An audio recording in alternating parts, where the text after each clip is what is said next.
Hello and welcome to the Daily Meal for Sunday, the 7th of December 2025. Before we start to talk about the Daily Meal news and then end with the stats, I want to give a big thank you to Achtung, Nick Hart of Achtung for the Spotify channel, the YouTube channel, for mentioning yesterday's video.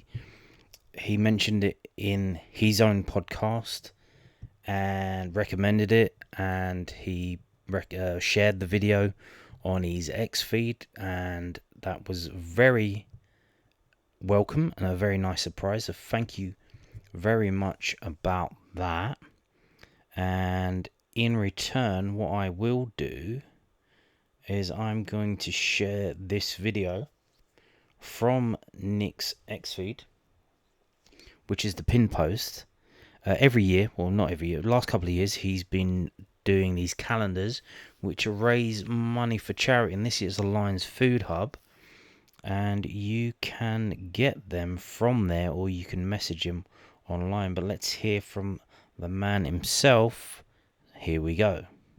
Hello dear listeners, Nick here from Achtung Millwall. I'm here to hustling for a good cause. It's the Achtung Millwall calendar 2026, of course, which is looming very, very soon, January transfer window. This is all in aid of the Lions Food Hub. Going to be putting a bunch of these calendars on the Food Hub stand tonight, pre-Sheffield Wednesday, and again Saturday against Southampton, behind the Coldblow Lane end, of course, with Kelly. We're asking for a tenner cash straight into the collection bucket of the Food Hub if you want one. Otherwise, if you wanted to order them, contact me on X. Direct message me. I'll send you the bank details to pay. We're asking for £10 cash tonight. If you're ordering by post, obviously got some postage. 12 quid in the UK. Beyond this sceptred aisle, I think it's about 4 or 5 quid, depending on whether you're in Australia, USA, Canada, and so on. So hit me up on X, or you can email me if you prefer, achdungmillwall@gmail.com, and we'll sort out the postage costs and the money transfer arrangements. All the photographs are courtesy of club photographer Brian Tonks, and we've got a fully, possibly an injured 11 here, actually. Oh, Jake Cooper's back now, isn't he? There's Tristan Kramer. He's not injured, thankfully, at the moment. Touch wood. And so, we've got a really nice little calendar. It's for a great cause. It's for the Food Hub. Christmas is coming. You'll also get yourself a little thank you postcard signed by my good self in each envelope. So I'm going to put some on the Food Hub tonight for cash payments. If you want to get one otherwise, do give me a shout on X or email me, and we can sort out postage, etc., etc., etc. Big thank you to everyone who's ordered so far. I'm going to be posting them out tonight, actually, before I go out to the football. So there we are. Arrivederci Millwall. Bye for now. So that was filmed on the 26th, or it's posted on the 26th of November. The next home game is really Hull next Saturday. I'm sure there will be some there as well available to buy as well.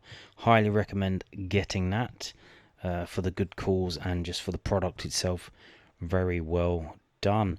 I want to speak a moment, like I said, just before we get to the Millwall news today. I want to say a few things. So like I said, I want to thank Nick for shouting me out in this week's show and for linking yesterday's video on his X account. I want to also give a massive thanks to Steve from Block 2, as he was titled, who emailed the Achtung Millwall show, and that email was mentioned in the show and spoke so well about this channel, the Daily Millwall. And I just want to give a little context about what we're doing here, why we're doing it, and what's going on. So this channel's been going for about 5 years now, and the inspiration for this channel is a kind of mashup between the original black bottom section in the old fanzine The Lions Roars. I don't know if you remember that. Back in the day, there would be a black bit at the bottom with white text, and it would, in that section, it would mention, when Millwall were mentioned in the mainstream media. in your the Suns, in the Mirrors, in the paper copies, because of the internet didn't exist then really to what it is now. And that mentioned that kind of collated all of that, and then they published it in the fanzine. So mostly little asides, not like match reports and stuff, little funny stories and things like that. But it's also regarding the style of the show is kind of in the style of the Timcast News show from Tim Pool. If you know that, you know that. If you don't, it's basically came to fame in around 2016 regarding the first election of Donald Trump, and it's basically a news show. It's an American news show, covers American news. It's just one guy on his own. It's kind of expanded since then. It's got bigger and bigger, but at the moment, at that time, it was kind of a small fry. And it basically what I'm doing now, where a news story would be put up on the screen. That would be the main focus, and in the corner he has a little camera, and there's a little video of him talking about the story and then adding stuff to it. So kind of thinking about that, during like 2020, and when all the world went mad, and I was thinking, well, maybe I should kind of do something like Timcast News, but for the UK, like regarding UK politics. And I kind of figured, like, I don't really give a shit about British politics to some extent.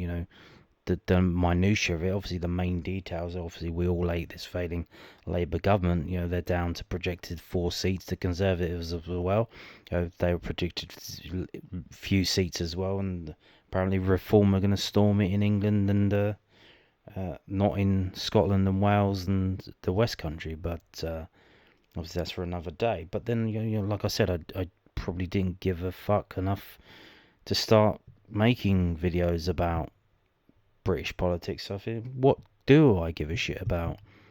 And the answer was Millwall Football Club. So I started doing this channel, filming videos. Before I published videos, I made a few test videos to see like how am I going to do it? How is it actually going to work? Set up the YouTube channel, filmed a few test videos that are just private, and think, okay, well, let's change this, let's change that, and the rest, as they say, is history. I try to make a video every day, and literally the Daily Meal, which it's easier some days than others because there's a lot of news. Been doing this, like I said, for about 5 years now, and I don't push the channel. I don't self-promote. You would think, well, I've been doing this for 5 years. There's only about 900 subscribers. That's kind of poor. Yeah, I don't have a Twitter page. I don't have an X page.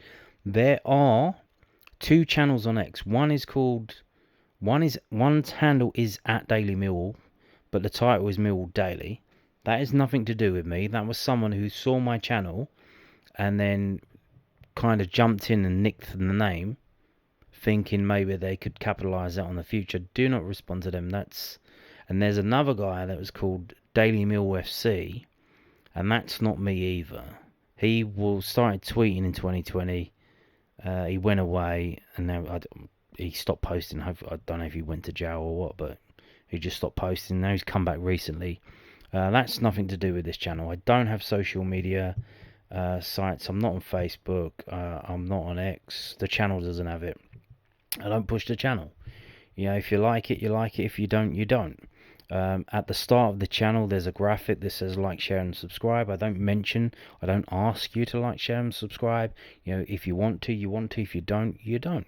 And there's kind of a reason for that, because I'm not trying to push it because I don't want to feel like I have an obligation. Because obviously, if I keep asking you to subscribe and you do, and then there's kind of an obligation that I owe you something more than what I'm giving you at the moment. And in some extent, in that, if I ask you to do something for me and you do, you might turn around and then say, well, I don't like this, I don't like that, I don't like it when you do this, I don't like it when you do the voices, the funny voices, I don't like it. Okay, you don't have to like it, but, I'm doing what I'm doing, we're doing what we're doing. It is what it is. I don't want to enter a situation where it's kind of quid pro quo. I do something, you do something for me, I have to do something for you. I don't really want to do that. It is what it is. Like I said, if you don't like it, if you like it, you like it. If you don't, you don't. And you might start out liking it, then might say something weird or offensive that you find problematic, and then you can unsubscribe. It's all good. It's it's no skin off my nose, to be fair. Fair play. This is very low tech. Nick mentioned in his shows like, I'm trying to remain anonymous or something. No, this is very easy to do, which I didn't think going into this that it would be, but it is very easy. At the moment I'm on a more expensive laptop that I bought, but when I started I was on a cheaper one that broke maybe a year or two ago, and I had to literally stop for a couple of months until the new laptop came. But it was just the laptop that I was using anyway, and I started off with a headphone, like a headset mic, and I kind of got rid of that after a while and upgraded to the one that I've got now, a Joby mic that I kind of hold up to my face like John Watson. It kind of looks like that kind of style, but I'm literally sitting on a sofa. The laptop's literally in my lap, across my legs. I'm holding in one hand a microphone, and in the other hand I'm pressing buttons on my laptop to go scroll through things and go across the stories. I'm using Bandicam. I'm not using OBS. Bandicam it is kind of scuffed, but it is what it is. So it's very low tech. I film it as a live stream, so I start recording. I film it as I film it. Some you may have seen, the Windows update pop down, Norton thing pop up. I don't edit that out. It stays in. I can't be bothered. I'm lazy. I start filming, I stop filming, and then I upload. It is what it is. A couple of times there have been some sticky situations. One time I went to the Yorkshire Evening News channel, and I didn't realise that there was a video playing in the background because I couldn't hear it, but it was being recorded on the recording. So I spent all this time talking, about 45 minutes, and then I get to after the video, I check it before I upload it. Rudimentary, just going through it, and then I find this video is like going on, and it's just ruined the rest of the video, and I just had to delete that, and I was so pissed off that I didn't record a video that day. It is what it is. We move on. And there was another time, some of you may remember, I was filming the video, and as I got to the end of the video, the fire alarm in the flats went off, and I had to stop the video, and I had to go down, and it was, in fact, there was a fire. I went out downstairs, and there was a fire, and I had to put the fire out with a fire extinguisher and call the fire brigade and wait for them to come outside and catch my breath after all of that. So that did happen. So it's filmed live. There's no edits, partly because I'm lazy to do it and lazy to learn, but obviously it kind of adds extra time, which when you're doing things daily, you don't really have time to do that. So that's why there's no camera in the corner of my face. Hopefully in the video in the future, that will happen. So after I film it, this is on YouTube and Spotify. It's on YouTube and Spotify. It used to be on BitChute. BitChute got banned by the this failing Labour government. They brought in this UK Online Act, whatever it was, and that meant they couldn't really function anymore, so they just withdrew from the market. But I was uploading to YouTube and BitChute. I then had to stop uploading to BitChute, and now I upload to YouTube and Spotify. And Spotify is a video. Spotify do videos now. You can upload. You can just go on there and upload a video. Now, I don't know if that's if you can upload your family videos, or if it has to be like a program or like a structured video, like a podcast. But since Joe Rogan went over there from YouTube, he demanded video for himself, and that was the only video. But now they've grown and grown and grown, and they let you upload video now. So I upload there, and it's going quite well. It's growing. It's steadily growing up there. And one of the things that Spotify does have an advantage over YouTube is that if you use an app on your phone or on a tablet, you can go off of you don't have to be watching Spotify to listen to the video. You do for YouTube. So you can close Spotify, but keep it open in the background and still listen. But maybe you can play Candy Crush or, do something else, scroll something other YouTube while this video, the Daily Meal, is playing in the background, and you can hear that.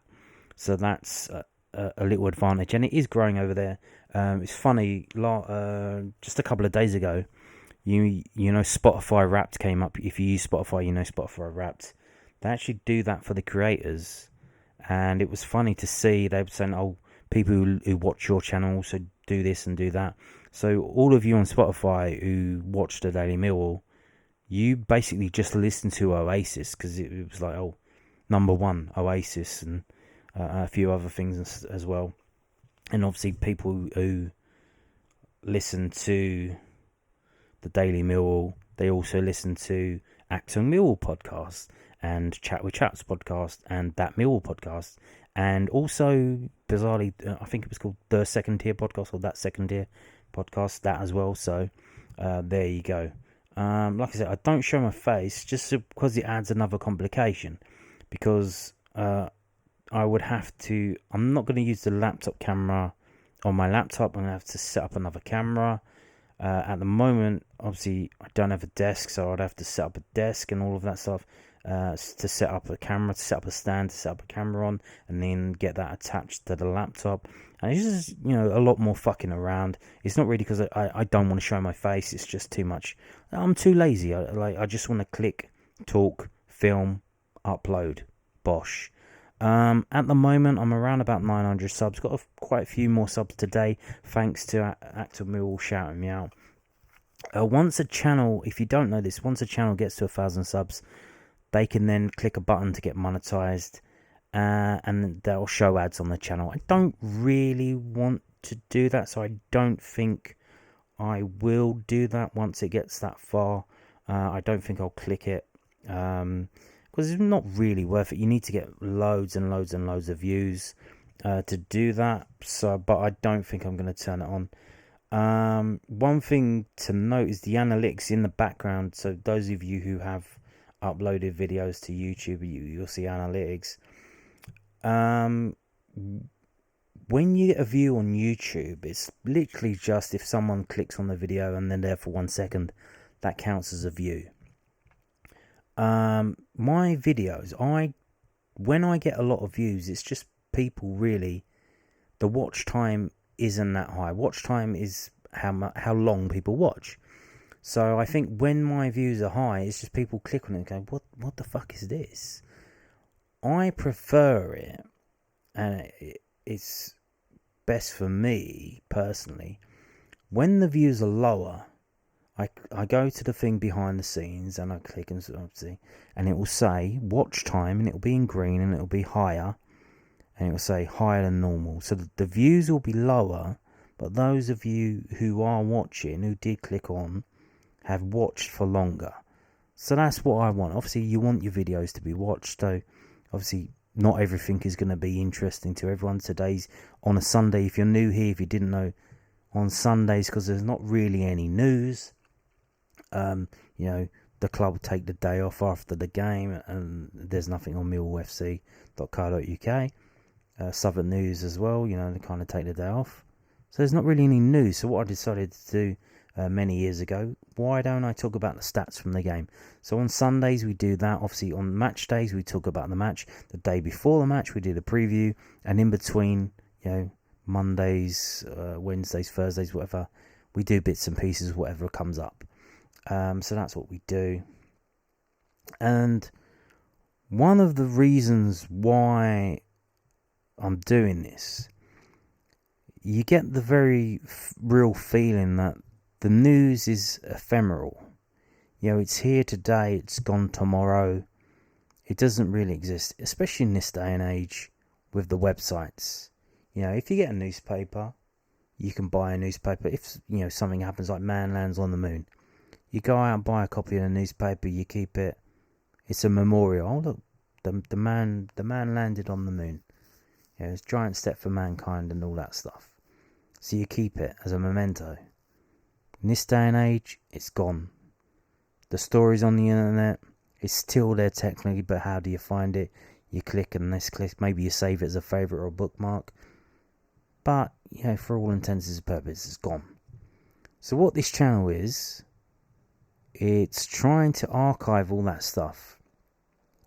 So if I film the news about Millwall today, and then tomorrow, and then the day after that, and keep doing that day by day by day, hopefully, I hope, someday in the future, you know, after, I think, because I genuinely believe that this club is now on another level, and that we're going to keep ascending.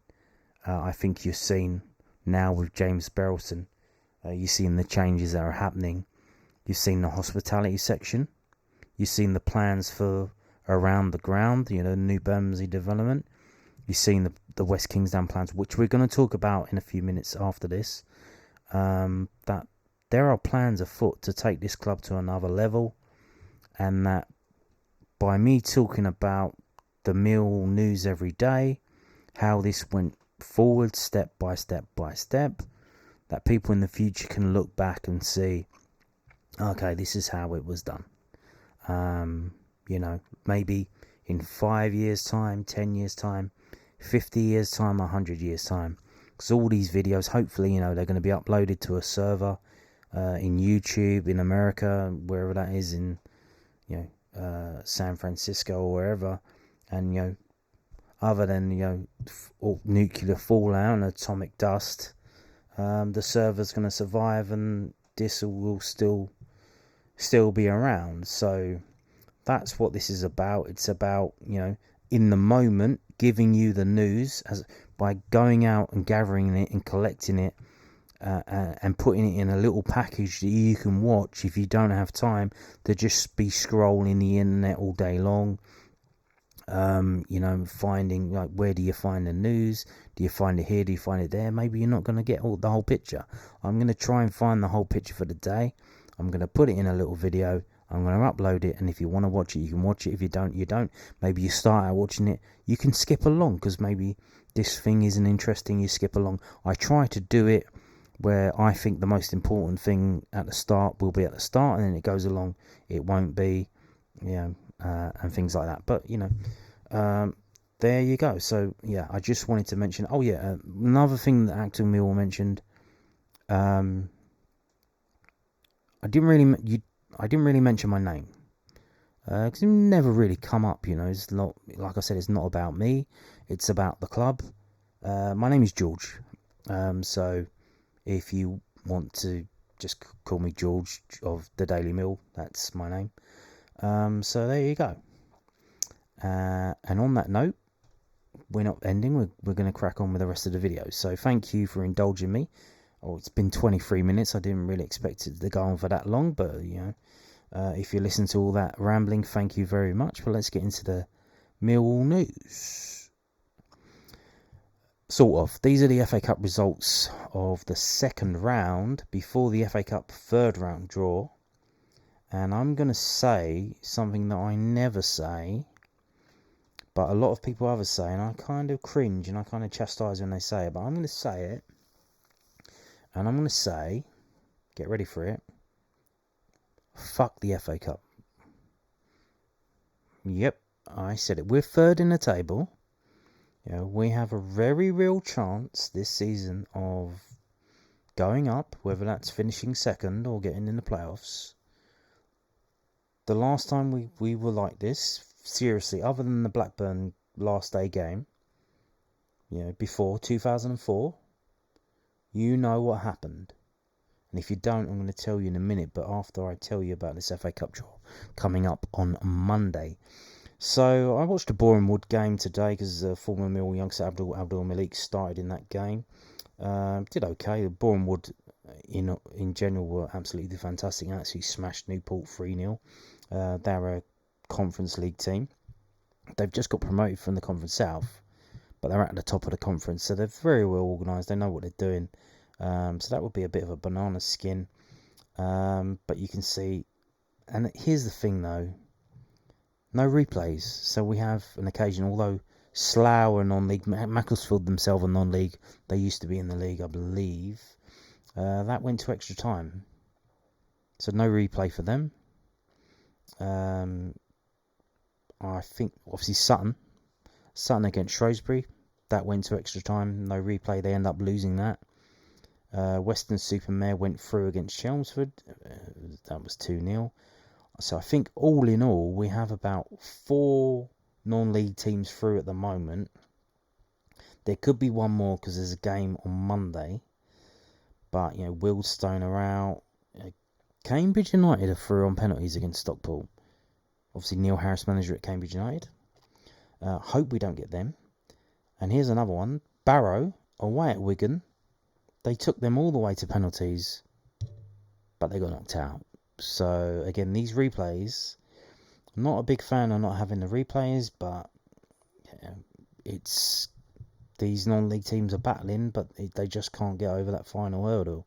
It's kind of tipped the balance towards the league clubs. So, let's have a look at the updated numbers. Here we go. This is from the FA.com. All of the information you need ahead of the Emirates FA Cup third round proper draw. There it is there. The Emirates FA Cup third round proper draw, not the fake draw, the proper draw. I think they do a test draw beforehand just to make sure these idiots don't drop the balls and stuff. The proper draw will be made on Monday the 8th of December live on TNT Sports. Behind the paywall. With clubs from the Premier League and EFL Championship set to enter the competition, pre-match coverage of the final second-round tie between Brackley Town and Burton Albion will start at 6:30 on TNT Sports 1 and Discovery Plus. The draw is scheduled for approximately 6:40 p.m. and will also be streamed live on the TNT Sports YouTube channel. So they're going to do it before they show that game. And it will also be shown live for free on the TNT Sports YouTube channel. So there you go. Darren Fletcher and Ali McCoy will present the coverage, and the draw will be made by Joe Cole and Peter Crouch. Little and large. I wonder if they're going to get Joe Cole to stand on a box. That would be fun. Or maybe Peter Crouch in a hole. Peter Crouch. He does have to crouch when he goes through doorways, doesn't he? That's like nature. So here are the numbers, but before we get to the numbers, I want to show you this. This is from the Millwall History Files, which is not at millwallhistory.co.uk. It's at millwall-history.org.uk. This is the year that we got to the FA Cup final, and I want to show you something. If you don't remember or you weren't born, it's quite a while ago, 21 years ago. Maybe you weren't born, you're a full-grown adult and you weren't born for this great moment. If you go on the right-hand side of this spreadsheet and you can see goal scorers, you see pens, you see position, that's the position that we are in the league, and you see points, and that's the accumulation of points that we got so far. As we go down, we're going to stop at the one that says PSPM. This was the famous Mother's Day Massacre, the greatest game at the New Den probably. Everyone was touting the Southampton game from last week, but then I remembered after Billy Bonds died, this game existed, the West Ham game, and this was quite a game, I will tell you that, quite the game. As you can see, we beat them 4-1. We had 2 more league games, and then we played Sunderland on the 4th of the 4th, the famous 4-4-4, away at Old Trafford, which in my opinion, this game was better than the final. This was the game. You're thinking, oh, this is the imagination. You're through. We're in the final. Wow, we made it. Oh my God, this is amazing. We're going to be in the final. Fantastic. But you can see after that game, let's just go through the results after that game. A few days later, we had to play. That was nice of the league to do that. We drew 0-0 at home to Cardiff City. We lose 4-0 away at Coventry City. We drew 1-1 at home to West Bromwich Albion. We drew 2-2 away at Nottingham Forest. We lose 2-1 at home to Watford. We lose 1-0 at home to Reading. We lose 2-0 away to Derby County. And we don't win again. So since we beat Sunderland, we don't win again until the last game of the season at home to Bradford City. We were in 5th position. We were in 5th. We play the semi-final. We don't win again until the last day of the season. We slide all the way down to 10th. 10th in the table. But we made the FA Cup final. We had to travel all the way to a foreign country. And we got absolutely smashed. 3-0 without putting up a fight. It was a good day out, but like I said, personally, I preferred the Sunderland game, the way at Old Trafford. So yeah, this is why for this season and this season alone, even though before, when other people say this, I kind of cringe a little. I say fuck the FA Cup. Fuck the FA Cup. Alex Francis-Neil has got Millwall Football Club 3rd in the table, near the halfway stage. We don't need an FA Cup run. We've been there, we've done that. You can keep that. We'll do that in the future. We don't need that this year. This year, we need to finish as high as we can. Whether that's in 2nd or whether that's in the playoff places. The playoffs are kind of like a little cup final, no? It's cup semi-final and a final. We can win that. But these are the numbers, like I said, obviously. So what you would probably want is you would want a day out. You would want a trip to a team that we haven't played for some time. And maybe, we give them a fight, but we end up losing in the end. Let's say Liverpool. Liverpool away, Man United away, Newcastle away. Not Leeds. Not Palace. Unlucky number 13, absolutely. Chelsea home or away. Aston Villa, Arsenal. Why not? Brighton. Not really interested in that, but but yeah, like I said, just for this year and this year alone, F the FA Cup. Especially after they keep charging us. They keep charging us, and I've tried to find out what the charge is, but this is their website. Rules and regulations. They publish charges. They haven't published ours. So I don't know if it's behind the scenes. So here's the thing. Obviously, everybody wants 42 away. We've already got one. We've got one FA charge in the bag from the Crystal Palace game. Nobody knows what the hell that's about. They say it's like discriminatory chanting.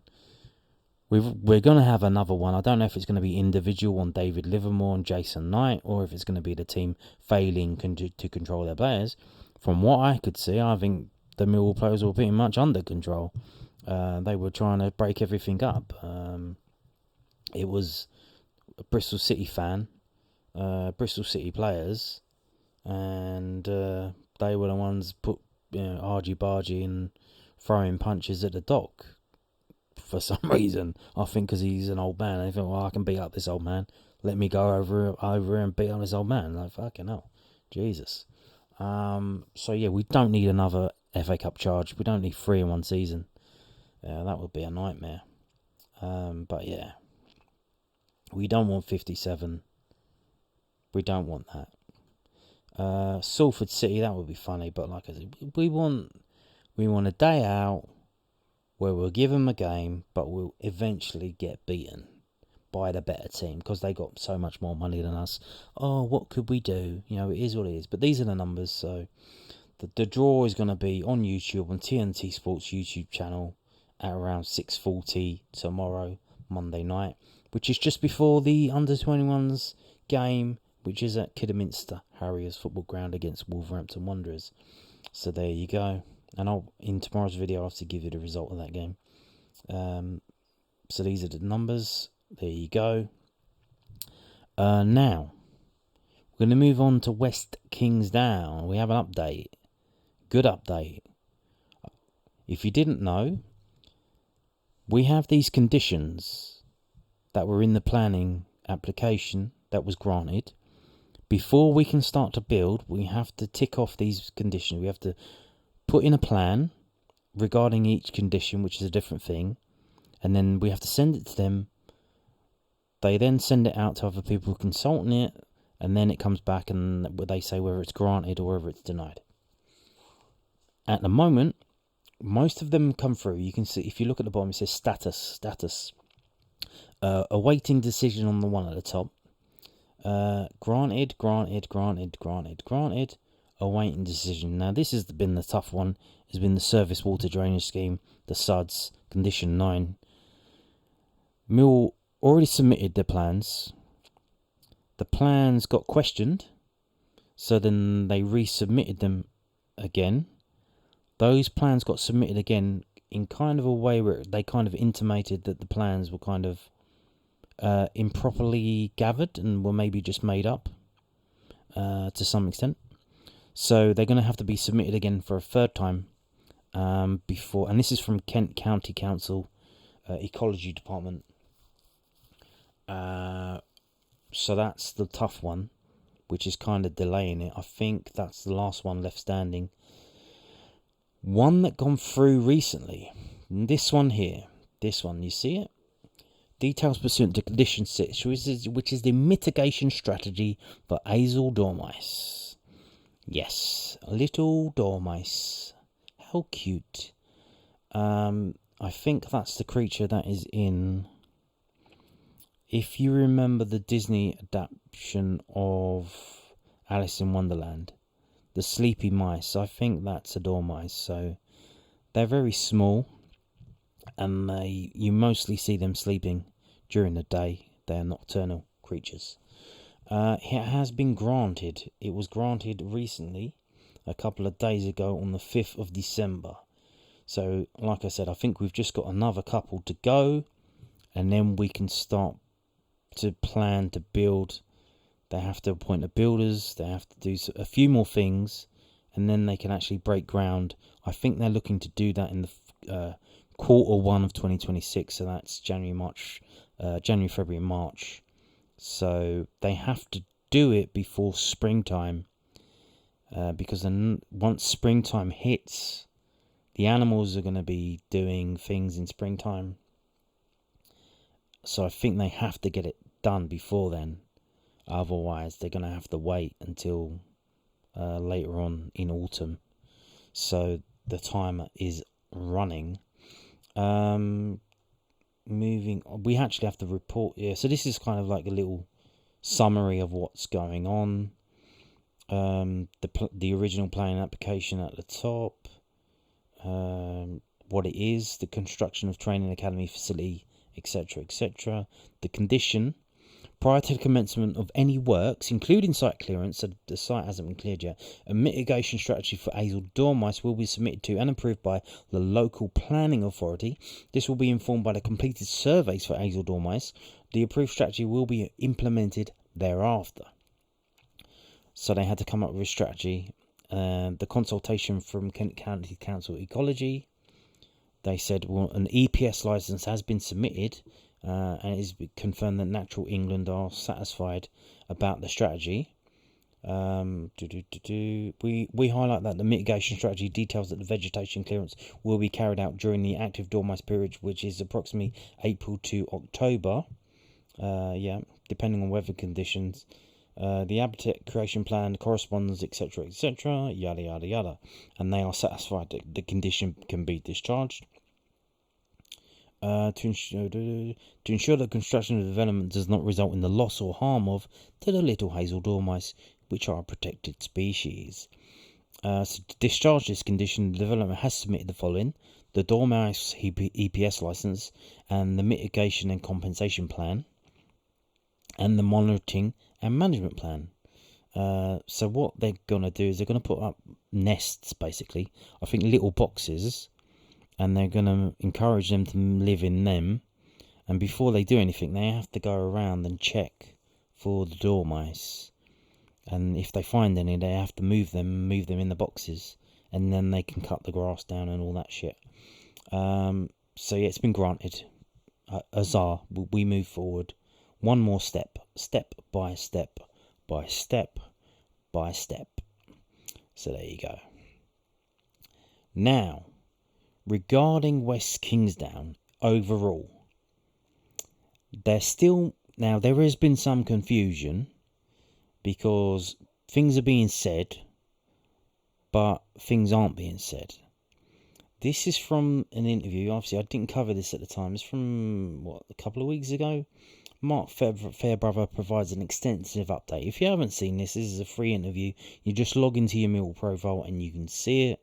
It's a 34-minute interview, well worth it. What we're going to do now, I've skipped to the bit where they mention West Kingsdown and Calmont Road, because there's been some mention online, well, West Kingsdown's dead, they're going to turn it into flats, they're not moving forward with it. That is not true. They are moving forward with it. I've just shown you that they're protecting the hazel dormice. They've got that permission granted. They are trying to do things. It's just going very slowly. But they're trying to build it. They're trying to start building before March 2026. So, let's listen to this.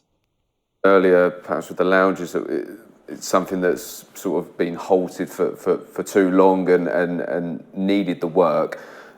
Finding that balance now is the focus at Calmont Road, where you're looking at long-term improvements. Obviously, the purchase has assisted with that. How do you find that balance between Calmont Road and the project that's happening at West Kingsdown as well, where I believe that there are still ongoing updates there? Yeah, at West Kingsdown, I think at the moment, if you go to the site, there's trenches. I think they've all been filled in now, but that was the last couple of pieces of work we've had to do to discharge our planning conditions. That will hopefully mean that once that's signed off by Sevenoaks, that planning is cemented forevermore. The issue is with West Kingsdown, the planning permission we've got is prohibitively expensive. It's obviously predicated on a certain design. We would need to go back to planning, which is a costly and timely exercise if we wanted to change that. So whether we wanted to change the size of it, that's one of the challenges. The second one is with South East London, moving out to Kent would be a real problem from the academy. We've made that quite clear. That doesn't sit in the short, medium term as a plan for the academy. We don't want to move from our base location and move out to Kent, because we know full well that some of the best players and best young talent have come from this area. And if we're not here represented, other clubs will move in, either some of our local neighbours who will try and claim our part of South East London as their own, or we've got Premier League clubs in here week in, week out looking at talented players. These are the players that we need to be making sure sit within our system. And if we are 2 hours out on a Friday afternoon with traffic and rush hour, people will make the choice to go somewhere else. And looking at that immediate focus, the criticalness of investing into Calmont Road, which started last season, the summer of 2024, with the new pitches. You mentioned earlier about some of the new facilities that have been installed there. Why are they so important to get those up and running at Calmont Road? It's what is expected at elite level sport now. So our facilities, when we rented... So what he said there about West Kingsdown, basically, is that the original plan, and we're going to look at it now. So the original plan, this is the original plan. In the blue, that's ancient woodland that Millwall now own. Millwall own an ancient woodland. Isn't that fantastic? They're not allowed to touch that anyway, so that is what it is. This is the original plan. You've got the road coming in to the car park. To the side and to the north of the car park, these are the pitches for the first team and the under-21s, I believe. And there's also, a quarter pitch for the goalkeepers to train on, just with one goal. You've got an indoor pitch, you've got the offices, and you've got a match pitch, which I think is on the right because it's got the paths going all around it. These pitches here, including the short-sized pitches, the five-a-side pitches, these were supposed to be for the academy, the whole academy, which at the moment, the academy, they train in Eltham at Blackheath Rugby Club. That's where they train. The original plan was to move everyone here. But there's a problem with that. There are rules that exist saying travel time for kids. You can't have kids travelling too far. So basically, what he's just said there is they don't want to build the southern half of this. They don't need all of this. If you look in the southwest, there is a little building, and that's the shed for the groundsperson stuff. And there's a little access road that goes to the back. Well, that's the existing road that they're not going to use as the primary road, but it's still going to be there. But all these other pitches, they don't want them there anymore. But the planning permission is for what you see. So here's the thing. If you don't want to build this, what do you do? Can you just go through with all the planning, get the conditions met off, start building, build what you want to build? Don't build all this stuff down here that you don't want to build, and then you go back to the council and say, "Oh, council, we don't want to build half of this stuff anymore. Is it okay if we change it?" Because as they say, it's easier to ask for permission than it is to ask forgiveness than it is to ask for permission. Once you've started building it, it's like, what are they going to do? They're going to get you to tear it down. Also, at the moment, so all of this stuff here's the thing, depends what they want to do with it. Because all of this stuff is just grass. It's just all grass at the moment.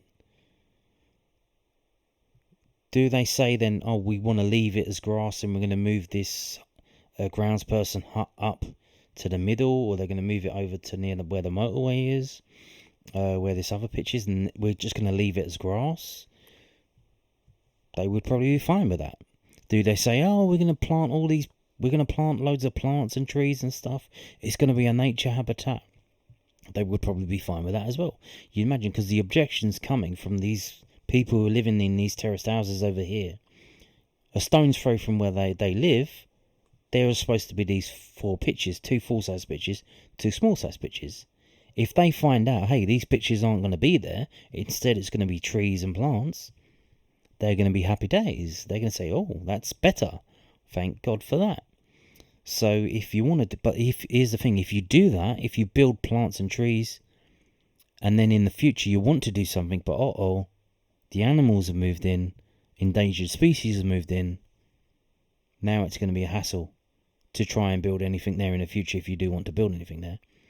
Another option, which they may want to do, obviously, probably not, they probably want to keep a quarter of this and then the southern quarter, maybe the southeastern quarter. If you look below, there are 2 detached houses. There's one called Kingston House and one called the Astana. They're detached houses with significant grounds. There's houses over here that are terrace houses. I think they are terrace houses. I don't think they're semi-detached. I think they are terrace houses. Do you use this road that exists at the moment, extend it down, instead of having it go up in the middle, have it going straight, and have like a little cul-de-sac where you build a few semi-detached houses, and then you use the cost of selling them to help fund the building of the site? But then, that's going to upset people. They're going to say, bait and switch. This was the plan all along. This is what you wanted to do all along. This is what you wanted to do all along. You're going to put people's backs up if you do that. Maybe you could build a small dorm for the under 21 players. Maybe they can live there next to the training ground. I don't know. Maybe you could do something like that. But yeah, so literally they don't want to build half of this. They only want to build the top half. And you can imagine how much it's going to cost if they're forced to build the southern half, which they're not going to use anyway. Could they use it for something else? Probably not, I don't know. Maybe they could rent it out to a private soccer school, get another club to use it. I have no idea. Obviously going to be used in the evenings. I don't know, but this is the plan. So it's still going ahead. It's just they don't want to build all this place in the south. And as he said, once they've got to go through with the plan and process and get it all signed off, and then they can start to build. But they don't want to build. They don't want to move the academy here. And we're going to move on to this. This is the Youth Development Rulebook for 24-25. It's 113 pages. I haven't read this. It's not my job to read this. I'm sure this is probably Scott Fitzgerald's job or someone else. If we go to development centre, so the club is allowed to have more than one centre. Because obviously they do at the moment. I think Calmet Road is used for under 18s, isn't it?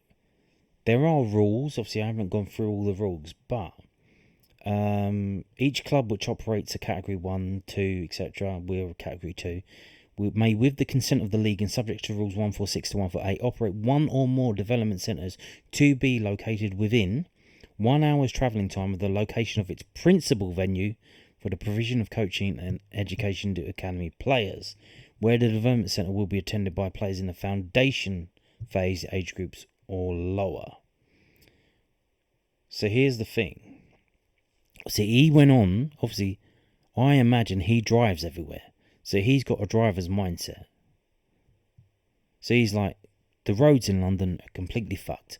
They're all 20 miles an hour. There's roadworks everywhere. There's red lights everywhere. There's LTNs everywhere. They're putting in cycle lanes everywhere and narrowing everything to one lane. It is a nightmare to drive in London. It is a nightmare to get from A to B. If you travel by train from Ravensbourne, which is the closest train station to Calmet Road, which is about a 5-minute walk if you use that footbridge, to get from Ravensbourne to Eynsford, which is the closest station to West Kingsdown, but then it's probably another 15-minute drive, it's only 22 minutes. It's 22 minutes. So to get from Calmet Road to Eynsford, which is away from West Kingsdown, that's 22 minutes. Let's add 15 minutes on for the journey, for the minibus journey. That they have a minibus that transports kids from the station to West Kingsdown and back again. And those trains, they run, well into the night. That's only going to be 37 minutes. So if they make Calmet Road what it says here, the development centre, the principal venue. If they make Calmet Road the principal venue, then they can use West Kingsdown because it's only 37 minutes away by train from Calmet Road. But it says 90 minutes travelling time of the location of its principal venue for the provision of coaching to academy players, and this is a higher age group.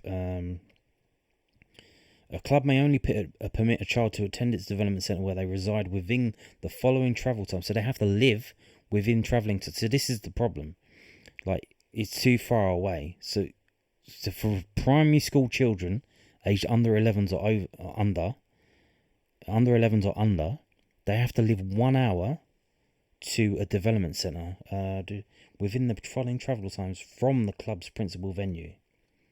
So they have to live within 1 hour travelling of Calmet Road. So at the moment, that's going to be 1 hour of West Kingsdown.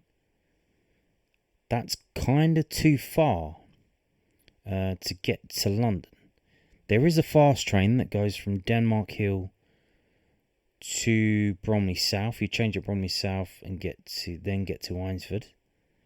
Or you change at Swanley and get to Eynsford. That's pushing it for an hour.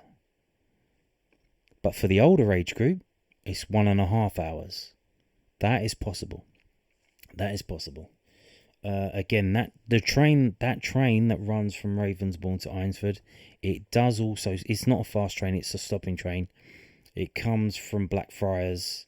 It stops at Elephant and Castle for the kids that live in Walworth. It stops at Denmark Hill for the kids that live in Camberwell. It stops at Peckham Rye and Nunhead for the kids that live in Peckham. So there you go. For the secondary school kids, it's a 90-minute journey. That is possible. I believe that's only one way. That's not there and back again. I don't think. Maybe it is. I might be wrong. But here we go. There are no time distance restrictions for development centres to be attended by players in the under 17 age group or above. So these are kids that have left school. They're in, what do they call it now? A level, whatever, O levels. So it could be the situation that in the future, the kids are training at Calmont Road. The first team, the under 21s, the under 18s, under 17s, or we don't have an under 17 team. They play for the under 18s. And maybe the under 16s, but probably not. So the under 18s, the under 21s, and the first team will be training at West Kingsdown. Because there's no restrictions on travelling time for anyone who has left school, 16 or above. So then they can live wherever they want, and then they can travel to West Kingsdown and train.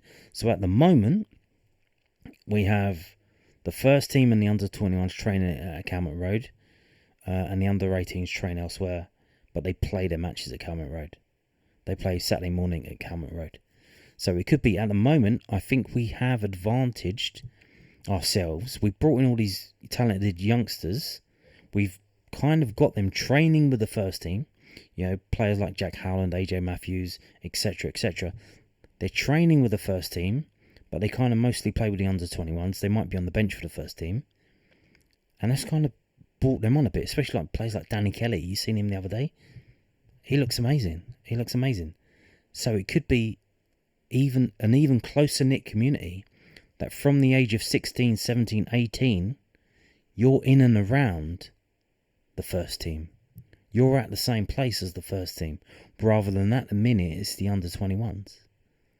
So these are the rules that exist, etc. So obviously, they may be subject to change, etc. And it goes on and on and on. Like I said, if you search for EFL Youth Development Handbook, you can find this and you can come up. But what this means is they don't need all these pitches in the south. And you think, how much is this going to cost to build? Probably between 1 and 3 million. Well, more, probably about 3 million. They don't need to spend all this money on these pitches. But this is what the plan of mission is, what they've got. So they're in a conundrum. What do they do? So there you go. That's the update for West Kingsdown. And now we're moving on to the post-match stats from yesterday's game. If you're not sticking around for that because it bores the hell out of you, thank you for watching. I'll see you tomorrow. For the rest of us, here we go. If you look, this is the match report from whoscored.com. If you look on the right hand side, you can see the top performers by rating, shots, tackles and dribbles. And the top 5 highest rated players are Millwall players. Number 1 with a bullet, with a goal, Ivanovic 7.9, Callum Taylor 7.8, 7.7 for Jake Cooper, Rahis Bangor is 7.5, and Zach Sturge 7.2. So stick that in your jumper. Millwall created a high number of chances relative to their possession, were effective at creating goal scoring opportunities from counter-attacks, were poor at finishing, were aggressive during the match, not post-match, lost possession often, and gave away a lot of free kicks around the box. Yes, indeed we do. We attacked down the right-hand side. We had a high shot frequency when in possession. We favoured long balls. Well, it was a big pitch. So these are attempts on goal. It's 13 for Bristol City, 12 for Millwall, 4-6 open play, 9-2 set piece, 0-4 counter-attack. I wonder what the plan was there then. Clearly counter-attacking. One goal from 12 shots is an 8% conversion rate, which is average for the league. And here we go. We were mostly going down the right-hand side, but they were mostly going down their right-hand side too. Shot directions. So we were shooting from everywhere. They were just going through the middle. Shot zones. We did not have a shot in the 6-yard box. We had a quarter of our shots from outside the box. That was probably a Maku. And 3/4 were inside the box. For them, they had 23% of their shots within the 6-yard box. And they did not score. More on that in a minute. Action zones. Again, mostly in the middle. Player positions. There you go. 24, Casper de Noor. Sitting deep. and everyone else allowed to roam. Amaku pushing on. Ivanovic dropping deep. 16, is that 16 Danny Kelly there? And 11 Femi Aziz. So there you go. And they were basically playing what, 3-2-5? Okay.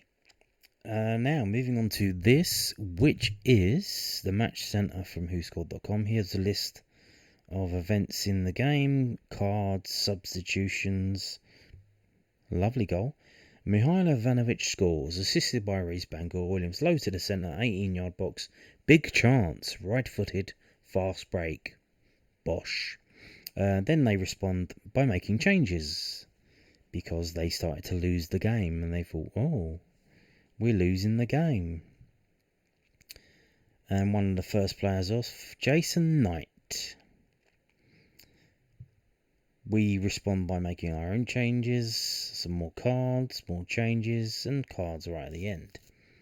Bizarrely, no cards after the game during the fisticuffs. So it wasn't really fisticuffs, just pushing and shoving. You know, you've seen worse than down Rye Lane.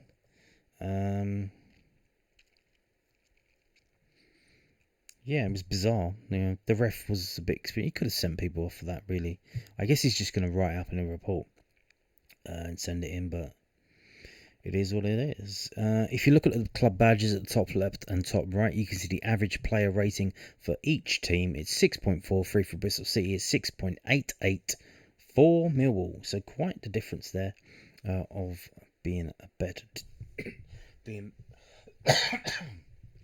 being a better rated team. Jesus.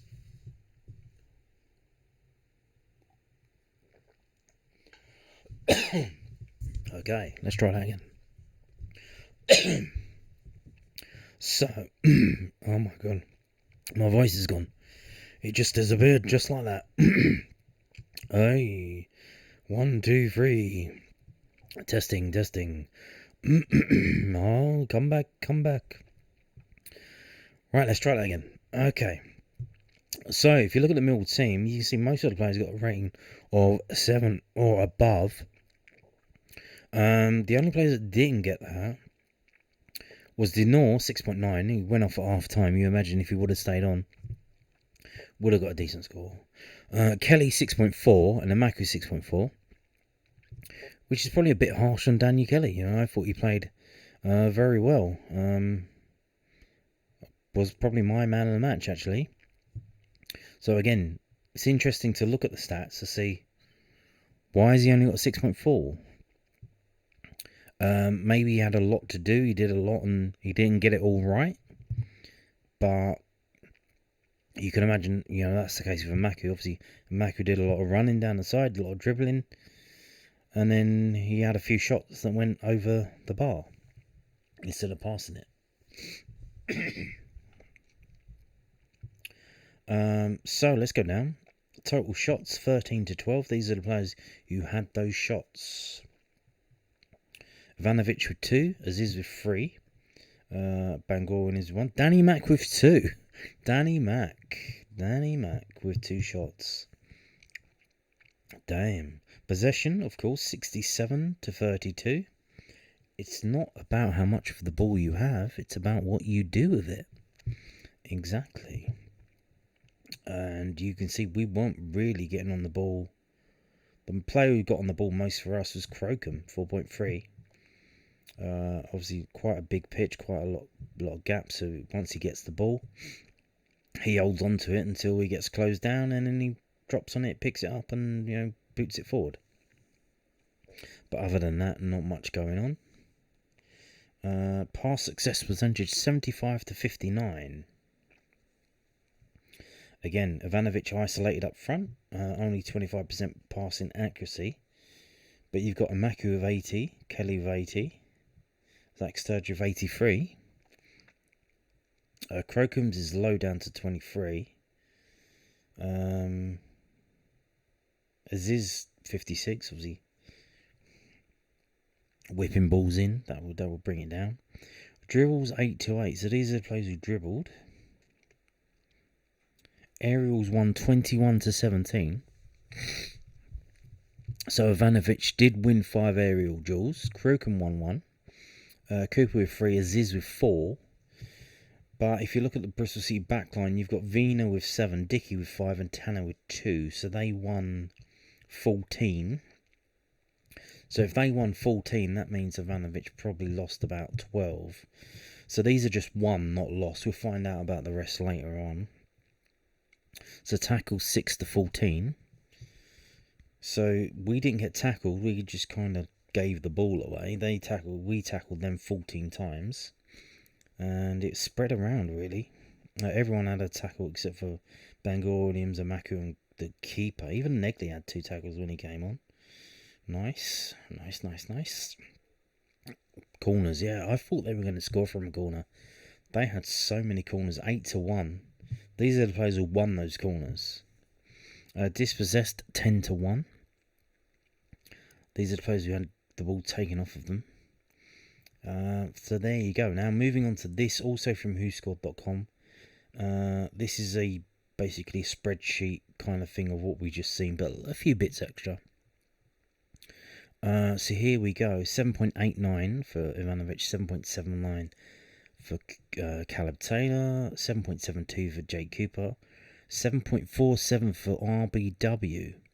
He only played 72 minutes. He had less time on the pitch, but he got the full fire score. And he looked absolutely gassed when he came off. So we'll see. I don't know if is he going to play on Wednesday or Saturday. I guess he has to play because who else is there? Well, they said Billy Mitchell's back training, so maybe he's going to make a surprise appearance. But obviously he won't be thrown in for 90 minutes.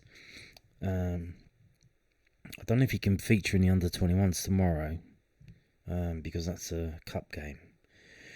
Zach Sturz 7.23, Femi Aziz 7.18, Max Crocombe 7.08, and then the rest are 6 and below. And as you would expect, the lowest rated players are the subs, which, as you would expect, the subs that came on because they had less time on the pitch. So naturally, less time on the pitch, less things to do, you get a lower score. Except for Negley, who's jumped up to number 10. He outscores Imaku and Danny Kelly with 6.57 because he had 45 minutes on the pitch, and he's just below Casper De Nor, who he replaced, but didn't do enough to overtake him. So how many shots did we have?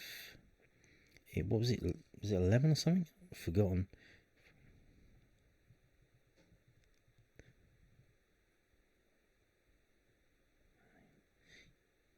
It was 12, wasn't it? Let me go back to this. It was 12. So we had 12 shots. How many were actually on target? 6. Now that is good. So if you've been watching the channel for a while, you know the golden ratio. The golden ratio, which I found just by doing this for 5 years, for however many shots you have, half of those should be on target and half of those should be goals.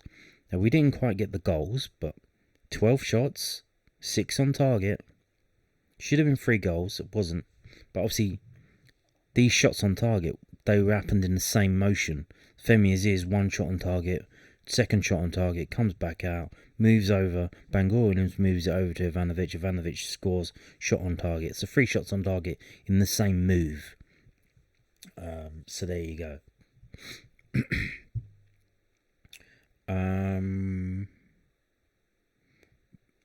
Offensively, if we just refresh this, it might come back. Don't tell them. Offensively, offsides, no offsides. We weren't offside. We didn't have any offsides. Fantastic. Defensively, who did what? And I can already see there are some pretty high numbers for clearances. Total tackles in the game. Obviously, we didn't tackle them that much, but there you go. Camille Negley, 2, joint top with Femi Aziz, Caleb Taylor, and Jake Cooper. Interceptions, Denor with 4, Caleb Taylor with 3, Jack Sturge with 2. Clearances, wow. You can see when I got such a high score. Callum Taylor with 15 clearances. Jake Hill with 13. Zach Sturge with 5. Cram with 4. Aziz with 4.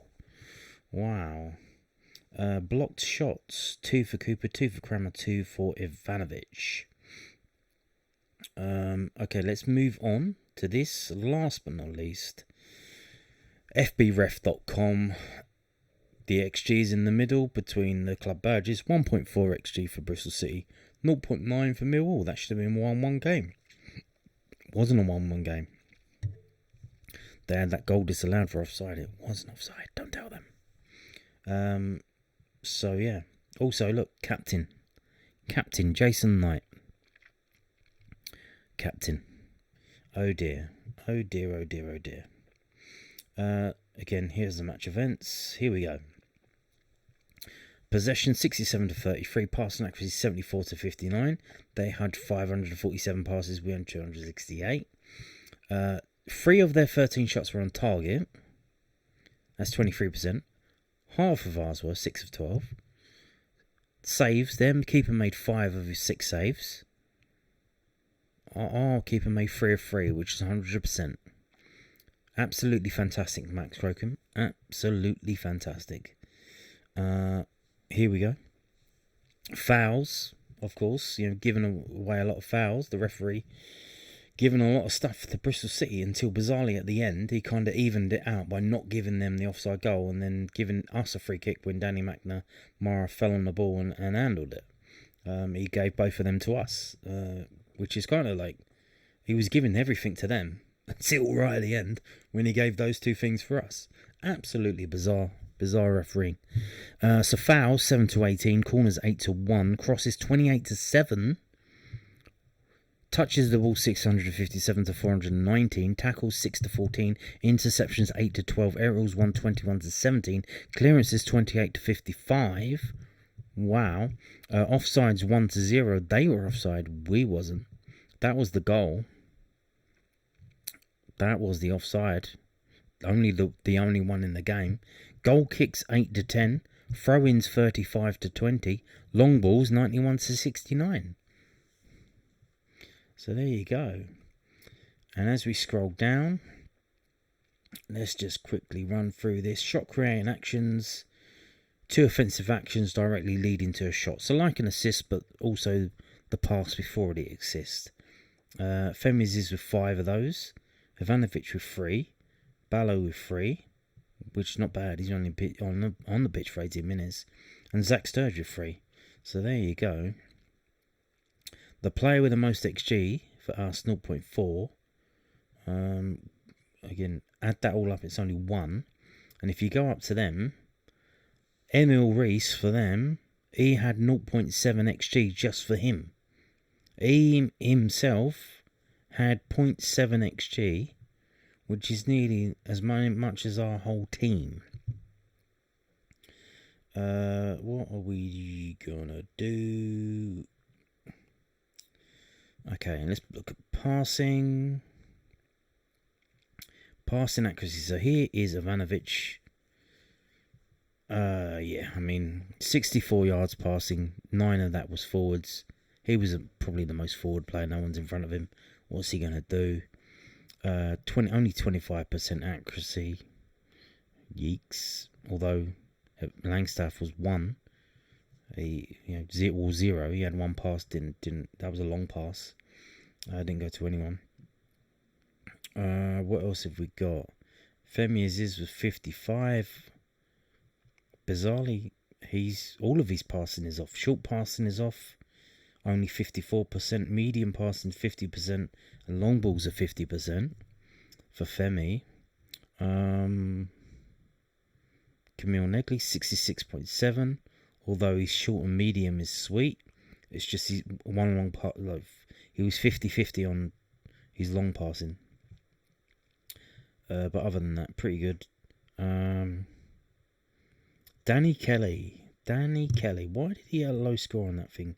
I don't know. 80% passing actually. 25 passes attempted. 20 completed. 274 yards of passing. 107 yards forward. So pretty decent, to be honest.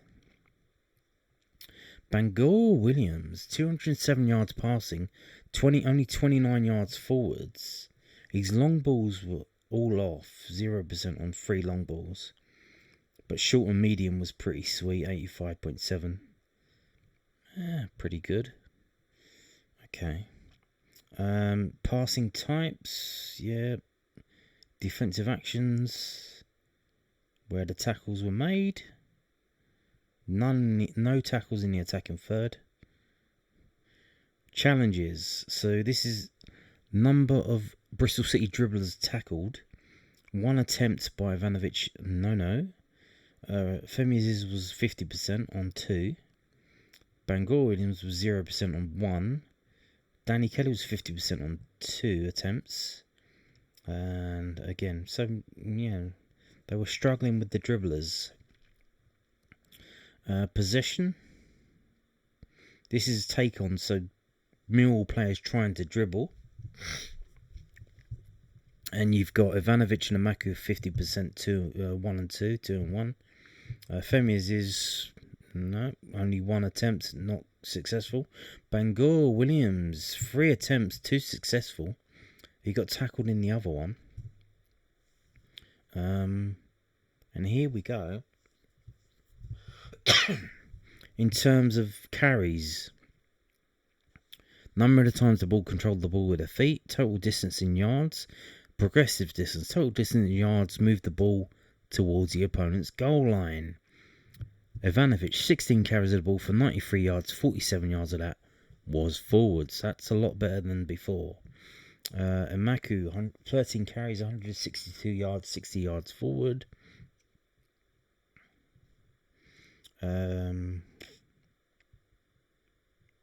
Turno Ballo, 6 carries of the ball, 45 yards, 35 yards of that. Straight ahead, sir. Absolutely fantastic. Castvin not getting forward at all. Just sitting there, wasn't he? He was just sitting there doing well. Danny Kelly, 12 carries of the ball, 98 yards, 65 yards of that was carrying it forwards. So, not bad. And here we go, yeah. Ivanovic, 31% aerial duel win percentage, 5-1, but 11 lost. So on that other website, they said 5-1, but he lost 11. Amaku was 0 from 1. Femi's was 4 and 4, so 50%. And at the back, Jay Cooper was 3 and 1. Zach Sturridge was 0 and 2. So yeah. Now let's scroll down to the keeper. Keeper made shots on target against 3, saves 3, save percentage 100%, post shot XG he saved 0.9 goals. Absolutely fantastic performance from Crocombe. Absolutely fantastic. 23 passes, 3 throws, 73% of those of all of these passes were long. Average length of each pass 48.3 yards. 10 goal kicks, 100% long, 64.6 yard average. 22 crosses from the opponents into our penalty area. He came out and stopped one of them. That's a stop percentage of 4.5%. Outside penalty area actions, defensive actions, 3 of those. Average distance from his goal line, 15.4 yards. Now look at this. Will you look at this? Are you still here? Are you still watching? It's been an hour and 20 minutes. Can you believe it? This is a list of all the shots in the game. I didn't realise we only had 1 shot in that first half. It wasn't until the 42nd minute, and that was Imaku off target, 26 yards right footed. Yikes. The first shot in the game was after 26 minutes from Scott Twine. That was 37 yards free kick off target. That was a very boring first half, wasn't it? It wasn't it, especially, I didn't realise, but you see it laid out like that. Very boring. Those halftime team talks must have been something to behold, because both teams come out and then, they kick it on. They're on the gas. Straight away, 2 minutes in, block shot from them. Femi Aziz off target, 9 yards left foot. Mark Sykes blocked. And then we have the move. This is the same movement, 59 minute of the goal. Femi Aziz saved. Then again, saved. No, right foot, left foot. Bosh. Ivanovic, 0.38 to 0.43 goal. Right footed, 9 yards. Bangor Williams with the assist. Femi Aziz with the pre-assist. Absolutely fantastic. And then straight after that, we go again. Bangor Williams has a shot that gets saved. I think that was the powder puff one, was it? And then you can see they have a go. They beef it up and they start going. I think they made the changes on around about the 64th minute, didn't they? So this was them post the substitutions that they made. We make changes probably to respond to that, and then it goes on and on and on. You know, fresh leg, revival. You know, shot blocked, shot saved by Crocombe, 8 yards header. It was 0.12. It jumps up to 0.7. So the original number is based on where the guy is, the guy taking the shot, and the second number is based on where the defender is. So it goes up. So that was a good save. That was a fantastic save. Scott Twine blocked. Dickey blocked from 4 yards. 4 yards right-footed. I think, was that the one Femi Aziz blocked? And then Emil Reese, 3 yards with his right foot. How did he miss that? 0.56, and it was off target. And then, you know, after we make the subs, Ballo, one of the subs, he came on, a shot blocked. Caleb Taylor off target. Danny Mack off target. Danny Mack saved from the floor. He took the shot while he was laying on the floor because he put so much effort into that original shot. It knocked him onto the ground. And then Zach Sturge, he had a great chance at the end. 14 yards left foot, off target. At the end, they have a go. They should have got the goal. Was given offside, wasn't offside. Shot saved, shot blocked, shot off target, and then Ivanovic right at the end, which is what you see in the video before the brawl. You know, he has that shot, then the whistle blows. 15 yards, right foot saved. He's absolutely gassed. Collapses down to take a breather, and there you go. And on that note, thank you for watching, and goodbye.